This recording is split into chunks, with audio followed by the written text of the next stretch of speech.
जेव्हा निर्णय घेतला जाईल तेव्हा समाधान किंवा असमाधान आपल्याला व्यक्त करता येईल. हं, आता मुळात अजून निवडणूक आयोगाने कुठलाही निर्णय घेतला नाही.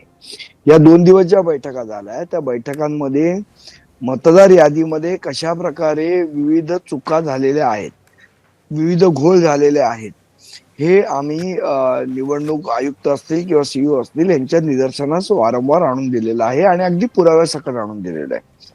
आणि आमची मागणी त्यांना हीच होती की 1 जुलैला तुम्ही कट ऑफ लाईन दिलेली आहे, पण त्या आधीची जी मतदार यादी आहे त्याच्यामध्ये सुद्धा असंख्य चुका आहेत. असंख्य ठिकाणी त्याच्यामध्ये म्हणजे आता माझ्याकडे एक यादी मी आपल्याला परवा दाखवली होती. त्याच्यामध्ये तर एखाद्याचं नाव कन्नडमध्ये लिहिलं होतं.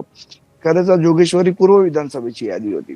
अशा प्रकारे बऱ्याचशा याद्यांमध्ये घोळ असल्या कारणाने यादी जर आपल्याला चांगल्या पद्धतीने निवडणूक करायची असेल, निपक्षपातीपणे करायची असेल, तर आपल्याला ती जी यादी आहे ती व्यवस्थितरित्या होणं गरजेचं आहे. ती निर्दोष असणं गरजेचं आहे.